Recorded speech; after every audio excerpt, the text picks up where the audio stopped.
अगाध श्रद्धा भक्ति और अनुराग के साथ चिर निमग्न सभी श्रद्धालु श्रावकों श्रद्धा मूर्ति देवी। समापन का बेला तो आप जानते ही थोड़ा दुखद होता है। एक शायर ने लिखा है, नजारे यूं तो रंगी हैं मगर हरदम नहीं होंगे, हमारी याद आएगी मगर जब हम नहीं होंगे। ये संसार बड़ा विलक्षण है और सत्संग के बारे में जो नाना प्रकार के विचार हैं, दृष्टिकोण हैं, उससे आप भली भांति परिचित हैं। अनेक महापुरुषों को आपने सुना होगा। गीता, रामायण, भागवत में दुर्लभ दुर्लभ प्रसंग हैं। उन सब पर आपने बड़े अर्थपूर्ण तरीके से श्रद्धा भाव से सुना है। ये विषय ही बड़ा मर्मस्पर्शी है। इसे हम जितना सुनते हैं उतना कम लगता है और हमारा मन उसी में डूब जाता है। और जितना हमारा मन उसमें डूबता है उतना ही हमें आत्यांतिक सुख की अनुभूति होती है। वह सुख ऐसा सुख है, वो क्षण ऐसा दुर्लभ क्षण है जिसमें हमें अपनी सत्ता का ज्ञान होता है, बोध होता है। अपरिमित ज्ञान है शास्त्रों में, अथाह भंडार है। सवाल ये नहीं है कि हम कितना सुनते हैं,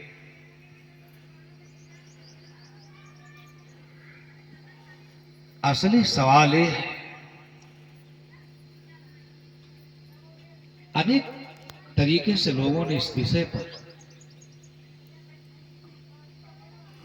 ऐसा मर्मस्पर्शी, तलस्पर्शी, हृदय स्पर्शी विचार दिया है कि सब लोग सुध बुध खो बैठते हैं। बाकी चीजें आती हैं जाती हैं, इतना प्रभाव नहीं पड़ता, लेकिन सत्संग में कुछ ऐसे शब्द मुख से निकलते हैं, उन शब्दों का हमारे जीवन में बड़ा अर्थ होता है, प्रयोजन होता है। वह अनायास से नहीं निकल जाते। ऐसी परिस्थितियां होती हैं कि उसमें उन शब्दों को कहना पड़ता है।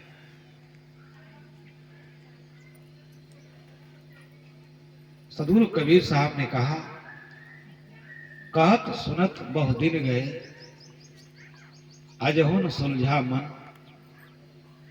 कहीं कबीर चेत्यो नहीं, अजहु पहला दिन।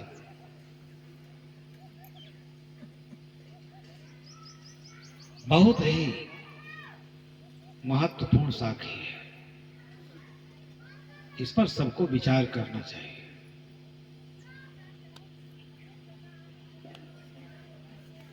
क्योंकि महापुरुष अपने तरीके से जगत को देखता है, जैसा हम देखते हैं वैसा नहीं देखता है। वो वास्तव में जैसा है वैसा देखता है। इसलिए उनके मुख से अमृत धारा स्फुटित हो जाती है। कहते, सुनते, श्रवण करते, मनन करते, चिंतन करते बहुत दिन बीत गए, मन का कुटेव नहीं गया, मन नहीं सुलझा। क्या हुआ? जहां से चले थे वहीं रह गए। जहाने रगों बू में फूल भी खिलते हैं और कांटे भी। सवाल यह है कि कौन किसके काम आता है।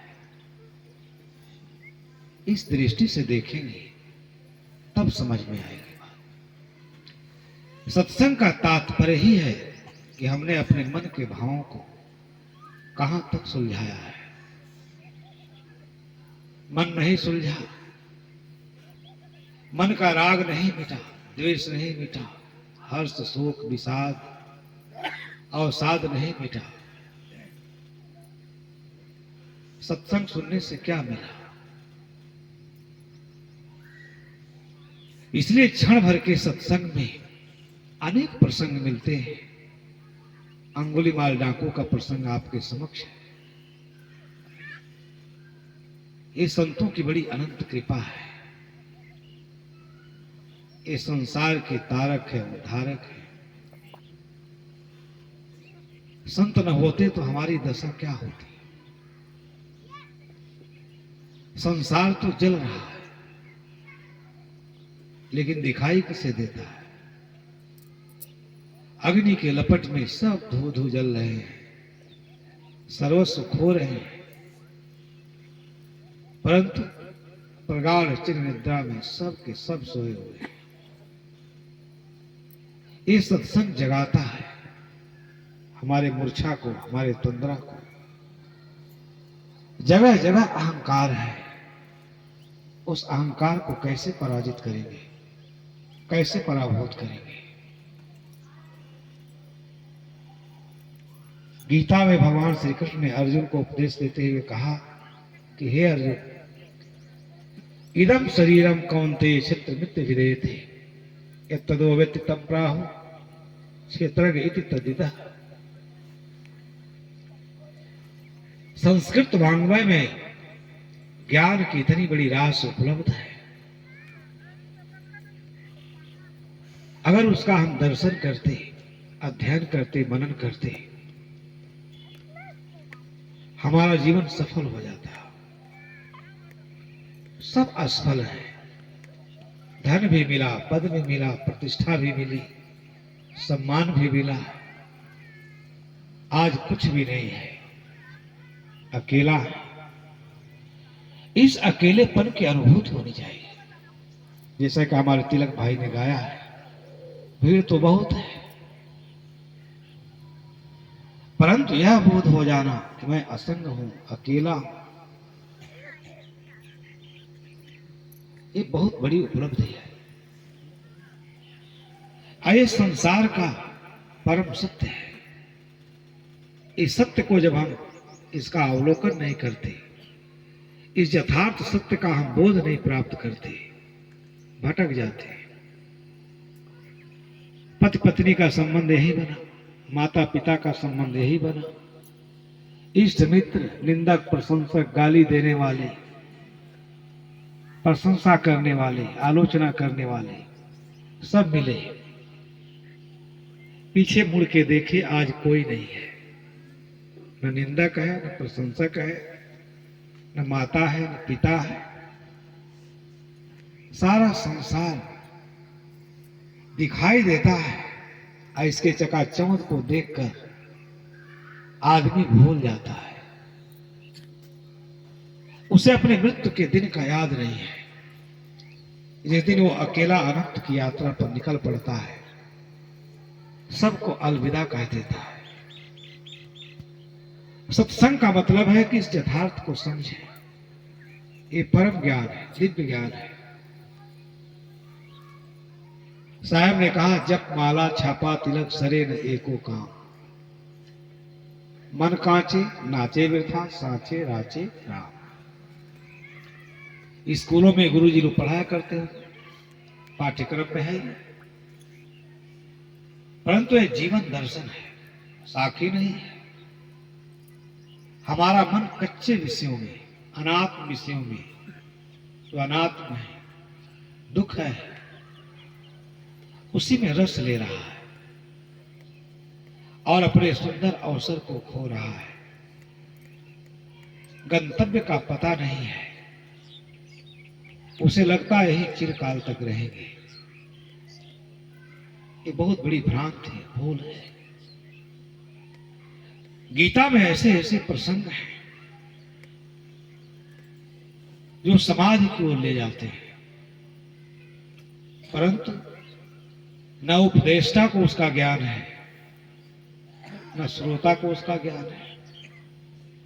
दोनों को अपने अलिप्त और असंग भाव का ज्ञान नहीं है। इदम शरीरम कौन्ते क्षत्र मित्र विदेते। हे अर्जुन, यह शरीर खेत है। जिस प्रकार खेतों को हम लोग जोतते हैं, गुड़ाई करते हैं, खर पात उसमें से निकालते हैं, फिर बीज बोते हैं और उस बीज का फल समय पर प्रकट होता है, इसी प्रकार इस शरीर रूपी खेत में कर्मों और संस्कारों के जो बीज हैं, अच्छे बुरे कर्मों संस्कारों के बीज, समय आने पर उसका फल प्रकट होता है। उससे जो दुख सुख होता है उसे आदमी ईश्वर की देन कहता है, परंतु किया हुआ तो उसका ही है। इसलिए क्षेत्र मित्र भी देते हैं। इस शरीर को खेत समझो, ऐसा मनीषियों ने कहा है। इसलिए मनुष्य का यह पावन कर्तव्य है। कबीर साहब की साखी तो चीर करके बोध के पार ले जाती है। सारे शास्त्र फीके पड़ जाते हैं। अनुभूति परक ऐसा ज्ञान है कि सबका मन हिल जाता है, सब द्रवित हो जाते हैं। एक ऐसा द्रावक रूप उपस्थित करते हैं। सारे सद्ग्रंथों को पढ़ाना चाहिए। इदम शरीरम कौन्ते क्षेत्र मित्र विदेते यत्तदो वेति तं प्राहु क्षेत्र इति तद्दता।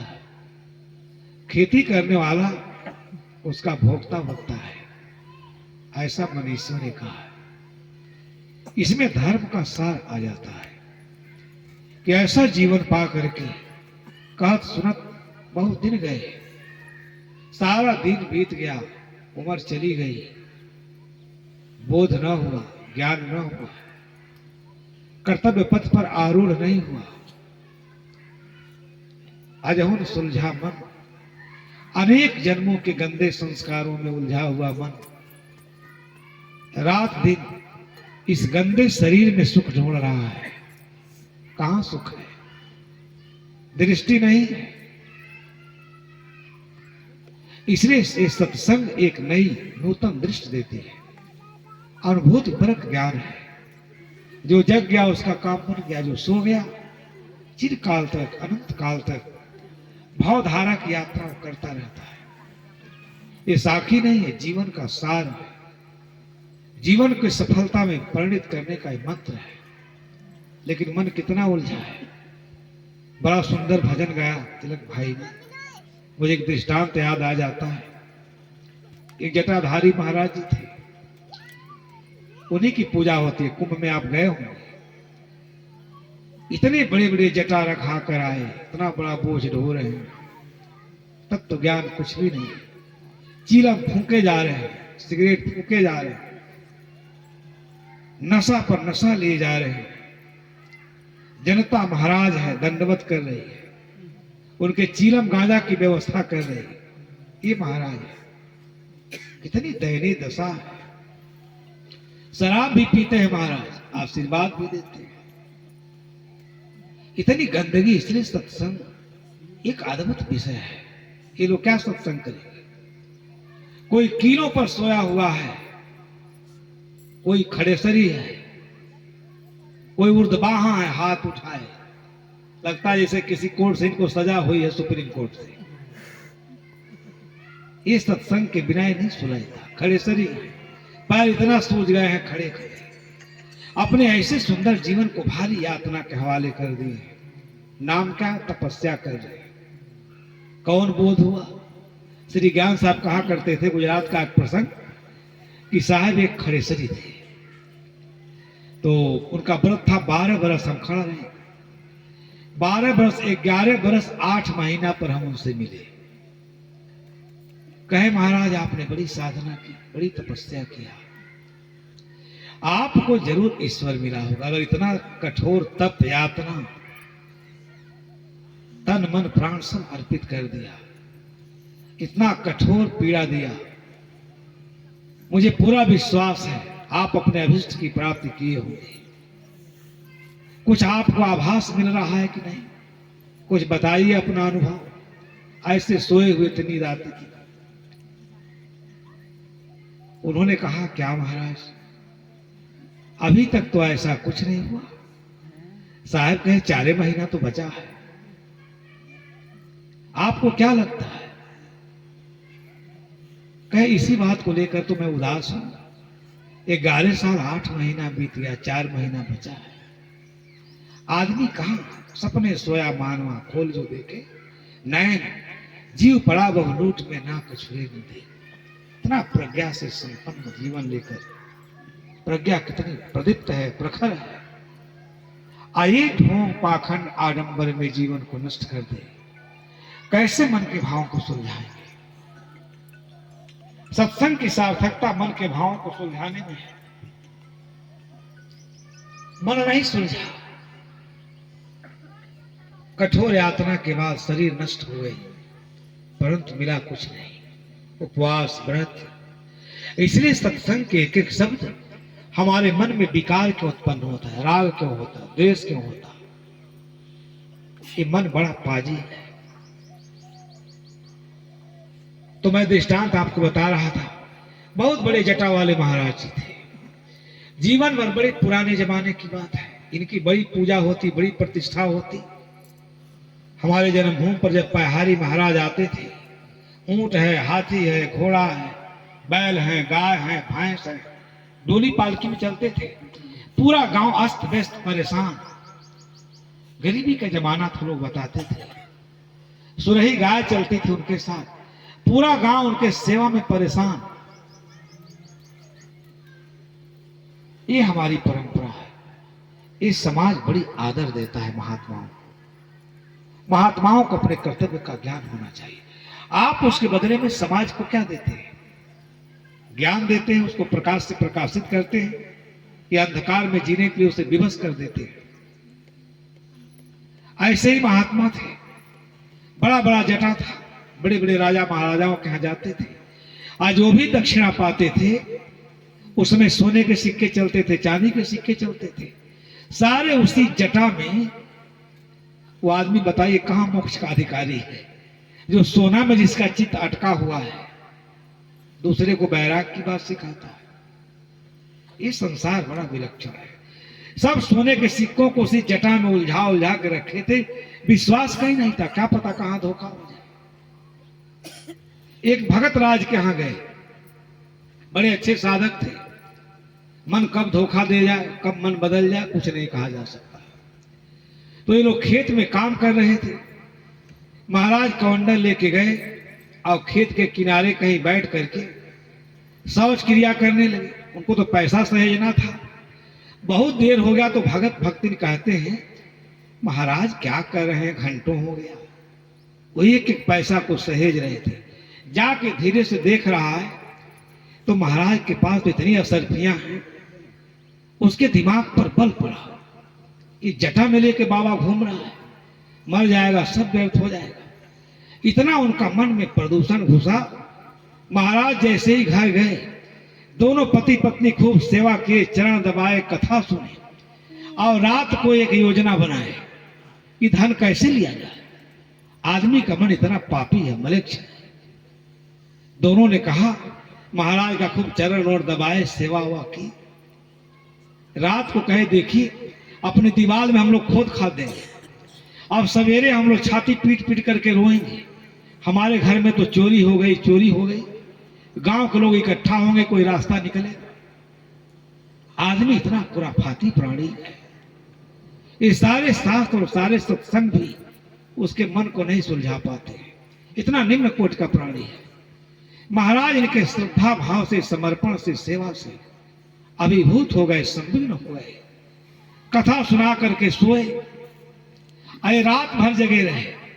और जैसे ब्रह्म मुहूर्त हुआ, पत्नी छाती पीट पीट के रो रही है, अरे बप्पा हमारा सारा धन गया, आज चोरी हो गई, डाकू आए, चोर आए, सब लूट ले गए। इतना कस के चिल्लाई, सारा गांव इकट्ठा हो गया। क्या हो गया, क्या हो गया? कौन आया? 2 ही लोग। बाहर महाराज जी पड़े हैं। अरे घर में किधर से चोर गया? कहा देखे इधर सेन कटा हुआ है, सेन अपने ही काटे थे। कहे महाराज सबसे बड़ी दुख की बात है, हमारे पूर्वजों का दिया हुआ धन था, स्वर्ण मुद्राएं थी, सब ले गए, सब ले गए। बेहोश हो जाते थे रोते रोते। फर्जी नाटक करने में आदमी को इतना महारत है। कथा सुनता है, सत्संग सुनता है। महाराज भी कांपने रहे कि हम भी रात भर भजन किए, ब्रह्म मुहूर्त में ध्यान लगा के बैठे हैं 4 बजे 3 बजे से, आखिर चोर आया कहां से? चोर तो मन में है, पहले से ऑलरेडी बैठा हुआ। इसलिए आचार्य शंकर ने कहा, मनस्ते पर तुष्टि को अर्थ वाले को दरिद्र। मन के संतुष्ट होने पर कौन राजा है, कौन अंक है। लेकिन जब तक मन संतुष्ट नहीं है, इसको समझाना बड़ा कठिन। पूरा गांव इकट्ठा हो गया, दहाड़ मार के रोने लगे। महाराज भी घबराए। लोगों ने कहा, भाई आखिर आया कौन, कहां से चोर आ गया, कैसे चोर आ गया? एक जवान लड़का था, आजकल के नेचर का था। कहा आजकल तो सारे साधु चारू जितने चोर हैं, साधु डकैत के रूप में साधु बन के घूम रहे हैं, जटा बढ़ा करके। इतने चोर चांडाल हैं, कहीं ऐसा न हो कि साधु महाराज ही चोर। कहे महाराज ऐसा मत कहिए, महाराज बड़े तपस्वी में ऐसा ही नहीं कर सकते। ऐसा करेंगे, महातपस्वी है, महायोगी है। अब जितनी मुँह उतनी बातें। कहे चोर आया कहां से, चोर कब आया, कब चोरी करके गया? तरह तरह के प्रश्न होने लगे। 12 बजे तक आप लोग जगह थे, सत्संग सुने, 2 ही घंटा में कहां से चोर आ गया? कहे महाराज विश्वास करो चाहे ना करो, चोर यही है। ये साधु का स्वांग बनाकर सारा करामात इसी का है। कोई आसन छीड़ दिया, कोई कमरा छीड़ दिया, कोई कुमार साहब जैसा बहुत झोला वाला ले घूम रहा था, झोला पटक दिया। घबराए साधु। कहे है तो कुछ नहीं। कहे महाराज लंगोटी खोलो, इसका देखो, कपड़ा उतरवाओ, कुछ नहीं मिला। ये लड़का कहता है इसका जटा बहुत बड़ा है, इसका जटा को खींचो, कहां से चोर आएगा? और जैसे जटा खींचा, सब स्वर्ण मुद्रा भर भर भर भर गिर गया। कोई उसको तमाचा मार रहा है, कोई जूता मार रहा है। मैंने महाराज का ऐसा स्वागत हुआ। दोनों भगत भक्ति कह रहे हैं, बाबू अब बिल्कुल मत मारिए, जो हुआ सो हुआ, हमारा धन मिल गया, कोई बात नहीं, खोई हुई संपत्ति मिल गई। साधु हैं, साधु के भेष में है, साधु का सम्मान करिए, अब मत मारिए। महाराज के ऊपर दोनों के दोनों ढाए गए। कोई जूता चला रहा है, कोई चप्पल चला रहा है, कोई तमाचा चढ़ा रहा है। कहे महाराज अब मत मारिए, जो हुआ सो हुआ, हमारा धन तो मिल गया। महाराज के अकल पर तो ताला लग गया है, पसीनों पसीन हो गए हैं इन बकुला भक्तों के कहानी से कि कहां से कहा इसके घर में प्रवास की। ऐसे बकुला भगत के यहाँ जीवन भर की कमाई हमने खो दिया। लोग हाथ जोड़े, अब मत कुछ कहिए, बहुत हो गया, हद हो गया, आप लोग जाइए, आप लोग जाइए, जो हुआ सो हुआ, साध भेष की बड़ी बदनामी होगी। जब सब लोग चले गए, दोनों भगत भक्ति कह रहे हैं, महाराज कोई बात नहीं, जो हुआ सो हुआ, जाइए, अब पुनः आइएगा, पुनः जब कुछ हो जाएगा तो फिर लेकर हमारे यहाँ आइएगा, जाइए, कोई बात नहीं। महाराज पसीनों पसीन हो गए। थोड़ा हंसने के लिए हमने कह दिया, गुलशन साहब का रिक्वेस्ट है, कुछ कहिए, लोग हंसे, हमको तो हंसने कहने की आदत नहीं है। ये हमारे मन की व्यथा है, कथा नहीं है, ये पीड़ा। साधु संतों का आज जो भ्रष्टाचार है, उनकी काली करतूत है, उनका कच्चा चिट्ठा जब खुलता है, आप लोग नाक भाव सिकोड़ के भागते हैं। हमसे लोग प्रश्न पूछते हैं, हमने कहा जो नाक भाव सिकोड़ के भाग रहे हैं, साधुओं को महानता के शिखर पर ले गए, इसमें किसका दोष है? इसलिए सही परिप्रेक्ष्य में अध्यात्म को समझिए, दर्शन को समझिए, साहेब की इस वाणी को समझिए, इस जीवन के बारे में क्या कहा। काल सुनत बहुत दिन गए, बुढ़ापा आ जाती है, सारे शास्त्र अपना अर्थ खो देते हैं, प्रवचन अपना अर्थ खो देते हैं। आपके जीवन में कोई क्रांतिकारी परिवर्तन नहीं होता है। समाधि सुख अमृत लाभ से आप वंचित रह जाते हैं। यह शरीर विषय सुख के लिए नहीं है, चोरी के लिए, चांडाली के लिए, झूठ बोलने के लिए, धूर्तता के लिए नहीं है। यह जीवन अमृत लाभ के लिए है। केवल संयम की जरूरत है, शील की जरूरत है। आदमी एक काम नहीं कर पाता, इसलिए वो भारी दुखी है, भटका खा रहा है। आज हम पहला दिन का तात्पर्य जानते हैं क्या? साहब का संकेत है, अनंत जन्मों के प्रवाह के बाद, अनंत प्रवाह के बाद अनेक जन्मों के जब पुण्य पाथे उपार्जित कर्म संस्कारों का संचय हुआ, आज मनुष्य के देह में आए हुए पहला दिन है। क्यों कि मुक्ति का मार्ग यहीं से खुलता है। इस जीवन जैसा, इस देह जैसा कोई देह नहीं, कोई जीवन नहीं। देवता भगवान सब इसी देह में आए। ईश्वर परमात्मा, इस शरीर कितनी महिमा है। केवल अपने मनों को, कासायों को, विकारों को, मलेच्छ कर्मों से अगर आदमी ऊपर उठ जाए, वही भगवत्ता है। आप उसी की पूजा करते हैं, उसी का मंदिर बनाए, वो इसी देह में था, आकाश से नहीं आ गया था। इसलिए साहब कहते हैं आज हूं पहला दिन। आज मानव का दिन है, विवेक प्रकाश का जीवन है। आज अगर कल्याण नहीं हुआ, आज अगर सदगति नहीं हुई, फिर कैसे होगा? आगे तो भाव के जो मानवीय तरखानियों का जो व्यवस्था है प्रत्यक्ष दिखाई दे रहा, देखने कहने बताने की जरूरत नहीं है। इसलिए इस देह की महिमा है, इसमें अच्छे कर्म और संस्कारों के बीज बोए जाए, जिसके परिणाम में हमको पछताना न पड़े, दुखद कोई दुख की अनुभूति न हो। यहां प्रसन्न तो कल प्रसन्न रहने की कोई चिंता नहीं है। इसलिए जो वर्तमान अवसर है, मनुष्य का जीवन है, ये ज्ञान का प्रकाश एकदम प्रकाशित है। इस प्रकाश के इसमें जो ज्ञान का दीपक है, उसे बुझने ना दे। सत्संग का ये तात्पर्य होता है। बंधु, बड़ा समय है, कहते रहेंगे, आप बैठे रहेंगे। आपसे निवेदन ये किया, न मारा आपको जो खाक हो अक्सीर हो जाता है। एक शायर ने लिखा है, अगर पारे को आए अक्सीर अगर मारा तो क्या मारा? बड़े मौजी को मारा, नफ्से अम्मारे को घर मारा, नहंगो अजदहा और शेर नर मारा तो क्या मारा? आज आपका कर्तव्य है सत्संग सुनने के बाद कि आप अपने बुराइयों को, हम लोग जड़ी बूटियों का भस्म बनाते हैं, उससे शरीर का रोग ठीक होता है, लेकिन अगर अपने बुराइयों को हम अपने संभाल लें, ये सार कहता है, अपने बुरी इच्छाओं को मार करके अगर उसकी औषधि बना लें, हमारा जीवन एकदम आरोग्य रहेगा। सारे इंद्रियों का संयम कर लें। लेकिन कहता है जड़ी बूटी का दवा बनाए तो क्या होगा? बुरी इच्छाओं को मार करके दवा बना, चूक औषधि बनाई है। अद्भुत अद्भुत प्रसंग है, उसको सुनना चाहिए। बड़े मौजी को मारा, नफ्से मारे को घर मारा। आपने बड़े घातक चीज को मार लिया, अगर अपने आप बुरी इच्छाओं को मार लिया। लेकिन अगर आपने सांप मारा, घड़ियाल मारा, शेर मारा तो क्या मारा? इस जीवन का लक्ष्य है, महत्व है कि हम सबको सत्कर्म में प्रवृत्त होकर के, धर्म श्रवण करके अपने अंदर के बुराइयों पर, बुरे संस्कारों पर, गंदे संस्कारों पर विजय प्राप्त करना चाहिए। बंदे करिले आप निवेरा, आप जियत लख आप ठौर कर मुए कहा, फिर ये अवसर मिलने वाला नहीं है। सब लोग जग जाइए, ये जगने के लिए सत्संग है। तो बहुत सारी बातें हुई, अब उस पर चिंतन करना, मनन करना, उससे लाभ उठाना आपका कर्तव्य है। आप सभी लोगों ने 3 दिनों से बहुत ही श्रद्धा पूर्वक, बड़ी अनन्य श्रद्धा से, अनुराग से धर्म श्रवण किया, मुझे बहुत सहयोग दिया। मैं कोई वक्ता नहीं, ज्ञानी नहीं, मैं तो अल्पज्ञ हूं। इसलिए थोड़ा सा आपका मार्गदर्शन किया आपने अल्पज्ञ बुद्धि से।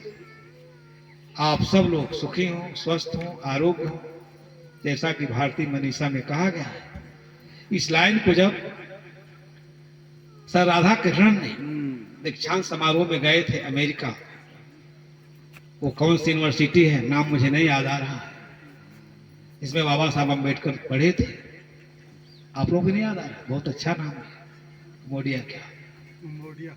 हाँ, नहीं कम्बोडिया नहीं, अमेरिका में बहुत अच्छा नाम है, इसी से मिलता जुलता। तो अपने भाषण के बाद उन्होंने, ये तो इंग्लैंड में था, तो उन्होंने अपने भाषण के लास्ट में इस लाइन को कहा था कि भारती मनीषा का ये पूरी मानवता के लिए संदेश है, सर्वे भवन्तु सुखिनः, सर्वे सन्तु निरामया, सर्वे भद्राणि पश्यन्तु मां कश्चित् दुर्भाग् भवेत्। सभी सुखी हो, सभी सज्जन हो, सभी आरोग्य हो, सब में सद्बुद्धि हो, सब में सुंदर समन्वय हो, सामंजस्य हो, किसी के मन में किसी के प्रति कोई वितृष्णा ना हो, सब सुख पूर्वक जिए, सब समान रूप से भौतिक आध्यात्मिक हर प्रकार के विकास करें। ये सत्संग इसलिए है, आपके अंदर राष्ट्र सेवा की भावना होनी चाहिए। समाज सेवा की, और जो जहाँ है अपने कर्तव्य का पालन करे। यही सबसे बड़ा धर्म है। शिक्षक का धर्म शिक्षक, ये माताएं इनका भी धर्म है। तभी संसार सुंदर होगा और स्वर्ग की अनुभूति हमको यही होगी। हमारे मेहनत से एक दिन तूफान कम हो जाएगा, खुद न खुद पाषाण नम हो जाएगा। स्वर्ग चूमेगा धरा के बड़ चरण, आदमी जब आदमी बन जाएगा। सारा सत्संग आदमी बनाने के लिए, और वो सब लोग मनुष्य बन जाए तो स्वर्ग यही उतर आएगा हमारा स्वागत करने के लिए। हमारे मनीषियों का संदेश है। सब लोग अचकचा गए कि भारत के आध्यात्मिक दृष्टिकोण है, भारत में सुखी रहे। अमेरिका, चीन, नेपाल किसी धर्म को मानता है, मनुष्य सब सुखी रहे, सब में आपस में सुंदर प्रेम हो। ये भाव आ जाएगा तो कहीं युद्ध नहीं होगा, महाभारत नहीं होगा। हम सब लोग सुखपूर्वक जीवन यापन करेंगे। आप सब लोगों को बहुत बहुत धन्यवाद देते हुए, आपके उज्जवल भविष्य की कामना करते हुए, अपने संत गुरुजनों के श्री चरणों में सादर साहेब बंदगी करते हुए यहीं पर अपने विचारों को विराम देता हूँ। बोलिए सदगुरु कबीर एक बात और साहब कहूंगा की शिकायत के जय। रूप में। नंदन साहब उन्होंने मेरे से शिकायत की कि साहब आपने भी मेरे लिए एक शब्द नहीं कहा, मैं भूल जाता हूँ। मैं यहाँ इतना सेवा करता हूँ, इस आश्रम का अध्यक्ष है, मेरा तो कोई चर्चा ही नहीं करता। निकाल दीजिए। आप संचालक है तो बिल्कुल नाम ही नहीं लेते। अरे आप तो कम से कम हमारा नाम ले लीजिए। मैं इतना परिश्रम करता हूँ, साल भर झाड़ू बहारू सेवा सत्कार, तो मैं आपको भी नमन करता हूँ जो सेवा करता हूँ, हमसे भी महान है। आपकी वजह से मैं यहाँ बैठा हूँ, मेरी क्या औकात है यहाँ बैठने के लिए। कभी ऐसी बात मत लाइएगा मन में। मैं झाड़ू लगाता हूँ, जो सेवा करता है वही महान होता है। हनुमान जी सेवा करते, देखे कितनी मूर्तियां बनी है घर घर में। हनुमान चालीसा सेवक थे ना, राम नहीं ना थे। तो सेवा करने वाले को कभी तुच्छ नहीं समझना चाहिए। झाड़ू लगाने के लिए झाड़ू लगाता है सबसे महान आदमी है, और आपकी बहुत उपयोगिता है। आप ऐसे ही सेवा करते रहें, स्वाध्याय करते रहें, अध्ययन मनन करते रहें। अपनी परंपरा की सेवा से बढ़ करके अपने इतिहास और अपने धर्म, अपनी परंपरा की सेवा से बढ़ करके कोई महान सेवा नहीं है। जो अपने इतिहास को भूल जाता है, परंपरा के प्रति मन में आदर नहीं होता, धर्म के प्रति, भाषा के प्रति, संस्कार के प्रति, वह समाज बहुत जल्दी संसार में डूब जाता है। तो आपकी तो महानता, आप इतना सेवा करते हैं, तो आप लोग इनके लिए ताली बजा दीजिए हमारी तरफ से। एक बार आपको भी बहुत बहुत धन्यवाद मेरी तरफ से। आइए अपने विचारों को विराम दें।